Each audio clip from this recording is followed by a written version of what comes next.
দেশ, জাতি ও মানবতার মুক্তি কামনায় জাতীয় ঈদগাহে একই কণ্ঠে মোনাজাতে শামিল হলেন হাজারো মানুষ। বৈষম্যহীন সমাজ প্রতিষ্ঠায় চাইলেন মহান আল্লাহর কৃপা। এক মাস সিয়াম সাধনার পর সবাই মিলে ঈদ জামাত আদায় করে আত্মতৃপ্তির কথাও জানালেন মুসল্লিরা। জাতীয় ঈদগাহ ময়দানে নামাজ আদায়ের পর ঈদের শুভেচ্ছা জানিয়ে প্রধান উপদেষ্টা বদলে যাওয়ার সময়ে জাতীয় ঐক্য অটুট রাখার আহ্বান জানান। সকাল 8:30টায় জাতীয় ঈদগাহে শুরু হয় প্রধান জামাত। জাতীয় মসজিদের খতিব মুফতি মোহাম্মদ আব্দুল মালেকের ইমামতিতে নামাজে অংশ নেন প্রধান উপদেষ্টা, প্রধান বিচারপতি, উপদেষ্টা পরিষদের সদস্য সহ হাজারো মুসল্লি। পরে মুসলিম উম্মার কল্যাণ ও বিশ্বের শান্তি কামনা করে দেয়া হয় বিশেষ খুতবা। নতুন বাংলাদেশ গড়ার প্রত্যয় ব্যক্ত করে প্রধান উপদেষ্টা জাতীয় ঐক্যের আহ্বান জানান। আজকের দিনে আমরা প্রার্থনা করি যে নৈকট্য আজকের দিনে আমরা শুরু করলাম জাতির জন্য যেন স্থায়ী হয়, আমরা যেন একটা ঐক্যবদ্ধ জাতি হিসেবে সামনে এগিয়ে যেতে পারি। যারা নতুন বাংলাদেশের স্বপ্ন বাস্তবায়ন করার জন্য নিজেদের আত্মাহুতি দিয়েছেন তাদের স্মরণে আমরা যেন মোনাজাত করি আল্লাহর কাছে। আমরা অবশ্যই সেই স্বপ্ন বাস্তবায়ন করবই।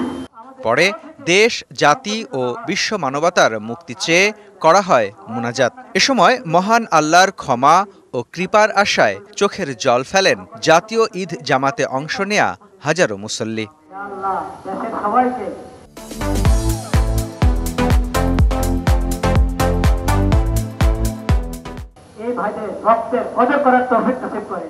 নামাজ শেষে কোলাকুলিতে সৌহার্দ্যের বার্তা ছড়ানো হয়।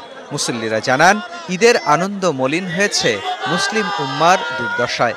প্যালেস্টাইনের নারী শিশুরা আজকে ঈদ করতে পারতেছে না, আমাদের শরীরে রক্তক্ষরণ হচ্ছে। দোয়া করেছি আল্লাহর কাছে যাতে আমার দেশকে সকল প্রকার প্রাকৃতিক দুর্যোগ এবং খারাপি থেকে আল্লাহ যাতে রক্ষা করে। সবাই যেন একসঙ্গে ভালোবাসা শেয়ার করতে পারি, আল্লাহ তাআলার মনোনীত বান্দা হতে পারি, যেন আল্লাহ তাআলা আমাদেরকে ক্ষমা করে দেন। ঈদের নামাজের পর তাই মহান আল্লাহর কাছে মন খুলে চাওয়া সারা বিশ্বের মানুষ যেন শান্তিতে থাকে। মুসলিম উম্মার সবার জন্য দোয়া করেছি, দেশবাসীর জন্য দোয়া করি, সবাই যেন ভালোভাবে থাকতে পারে।